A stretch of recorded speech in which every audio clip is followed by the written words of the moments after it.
Nelson Peltz is going to war with the Walt Disney Company and specifically Bob Iger and his board. Peltz released a new press release indicating just how terribly the Walt Disney Company has performed under Bob Iger and the chair. Before we get into this, I'd like to ask you, please hit that subscribe button, hit that bell for notifications so you don't miss any of our future videos here at the Trent Report. Let's get into this here. As I said, Peltz is going to war. This is what he had to say in a press release released by his Tryon Fund Management. Peltz specifically said it is unfortunate that a company as iconic as Disney and with so many challenges and opportunities has refused to seriously engage with us, its largest active share owner, about board representation. Instead of having a boardroom that would include directors with an ownership mentality that can bring fresh perspectives to the company's challenges, Disney is resisting change and asking shareholders to endorse a board comprised mainly of legacy directors and their handpicked successors who have repeatedly failed to properly plan for CEO succession, misalign the incentives of management, and fail to oversee or drive a strategy to get the streaming business to profitability or the studios to produce good content. So specifically calling out Disney CEO Bob Iger and the current board of directors. He then questioned, are Disney shareholders really to believe the current board is able to heal these self-inflicted wounds? He answered the rhetorical question. We respectfully believe the answer to that question is no, and we will seek the support of shareholders for meaningful change in the board's composition. It is time to restore the magic at Disney. The press release goes on to compare the Walt Disney Company to the S&P 500's performance as well as its peers. It states, despite Disney's unrivaled scale, unparalleled customer loyalty, irreplaceable intellectual property, and an enviable commercial flywheel, Disney's total shareholder return is significantly lower than its peers in the broader market over every relevant period during the last decade and over the tenure of each non-management director. I'll probably argue that I do think its IP is replaceable. We're seeing that happen. They're doing it to themselves. They're absolutely destroying the Marvel Cinematic Universe. They're destroying Star Wars. They're destroying their own princess brands, and they're about to get beat up by rival companies that see their weakness and are going to try to exploit that. We know that Comcast and Universal are aggressively expanding their parks and courting some of the most popular IPs out there from Nintendo, including Super Mario Brothers, as well as Pokemon is the latest rumor, creating parks there to compete directly with the Walt Disney Company in Orlando. But you can see here, Disney is down 1 year, 3 year, 5 years, 10 years compared to the S&P 500 as well as its peer companies. The press release then goes on to specifically accuse the board for being the cause of the underperformance. It says Tryon believes this underperformance is the result of a board that has failed to adequately perform its primary responsibilities as stewards of shareholder capital. It goes on to detail a number of problems that Tryon has identified with the Walt Disney Company and how they plan to solve them. Let's just go down here and look at the chart. You can see corporate governance. Obviously, that's the succession problems that they've had. They did nominate Bob Chapek, and then they immediately canned him less than a year, basically, into his tenure and brought back Bob Iger. They renewed Bob Iger's contract for 2-3 year deal, I believe it is. I have to go back to check on the specifics on whether it is 2 or 3. And then they don't have any kind of succession plan at all. So Peltz wants to fix that. Streaming profitability, they've just blown billions of dollars on Disney Plus and have not been profitable at all. Peltz wants them to achieve Netflix-like margins of 15 to 20% by fiscal year 2027. So he has that goal, and he probably has ways to achieve that. I didn't share that here. He probably has shared it with the Walt Disney Company, one would assume. He also heavily takes issue with how they have been handling ESPN. He wants them to commit to a reasonable defined payback period and return profile on ESPN flagship direct-to-consumer and communicate it in detail prior to launch. He also notices that the Walt Disney Company has a massive studio creativity problem. You can look at the last 5 last 5 Walt Disney Company releases in theaters. They're absolute losers. They've lost probably over $1 billion in in 2023 alone, just at the box office, not even looking at any of their other properties. So absolute disaster there. Peltz wants a board-led review of creative processes and structure to restore leadership accountability and reclaim number 1 box office position with leading economics. And then finally, he points to their parks and experience growth, noting that is a weakness as well.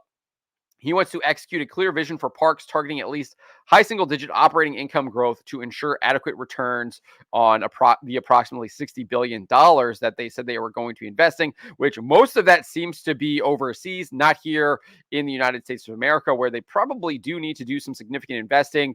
Comcast and Universal are not afraid to do that as they are expanding their parks and building new parks, whereas the Walt Disney Company is just at overseas operations rather than here in the United States. Peltz would comment on these problems specifically, saying, "We will have much more to say about these goals and the initiatives necessary to achieve them when we release our full presentation to shareholders. But to be clear, Disney needs to again be the beacon of strategic clarity and exceptional execution it once was. No Disney shareholder should be content with the current strategic muddle or have to endure failed execution without accountability." Jay Rasulo, who Peltz and the Trian Fund Management Group have also nominated for a board position along with Peltz at Walt Disney. He said this: "Nelson and I are not about strategic platitudes or soft goals. As Disney board members, we would expect to help drive Disney's financial performance by working with other board members to set demanding but realistic goals to which executive compensation will be tied." I think that's a huge shot at Bob Iger. It also comes after a report that his salary doubled while the company is absolutely failing on every single metric.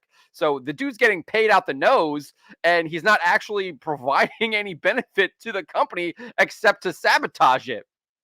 So clearly want to change that at the Walt Disney Company. That is a massive problem, I think, at the Walt Disney Company, and they want to change that. They want to ensure that executive compensation is tied to meeting goals and driving profit for Disney shareholders, growing the company and bringing it back to its success.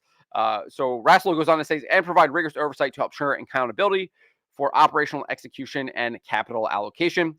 Disney was founded and built by owners. We believe restoring the magic at Disney starts with a focused, aligned, and accountable board, intensely committed to returning an ownership mentality to the boardroom. That and a heavy dose of best in class corporate governance is the medicine Disney needs to fix its ailing shareholder returns.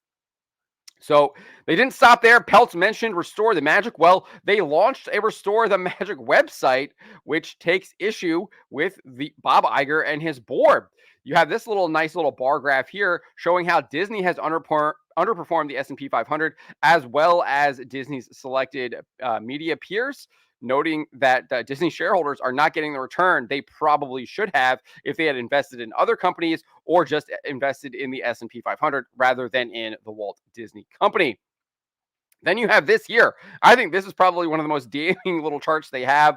It calls out Disney's non-management board of directors and shows how the company's performance has declined under their leadership and compares it to the S&P 500. You can see nearly all of them have negative TSR for the Walt Disney Company. So, which is total shareholder return, not good, especially when you look at comparing it to the S&P 500.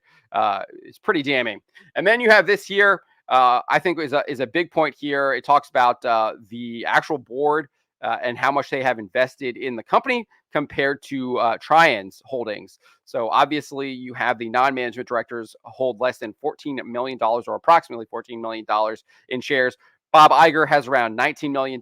He sold most of his stock though for the last couple of years, but then you look at Trian's holdings, it's around 3 billion.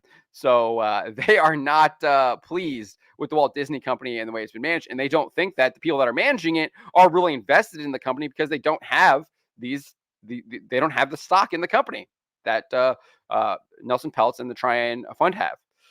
So the Walt Disney Company has responded to Nelson Peltz and his plan to get on the board along with Jay Rasulo, and they recommend that shareholders do not vote for the Tran Group nominees and that they reject a related proposal from the Tran Group to amend the company bylaws. And then last but not least, Peltz did a lengthy interview on CNBC, and I wanted to highlight this one segment, specifically highlighting one of the criticisms that the Walt Disney Company has made towards Nelson Peltz, noting that he doesn't have any media experience. And I think he absolutely destroys this line of questioning, destroys this entire argument. Let's listen to this right here.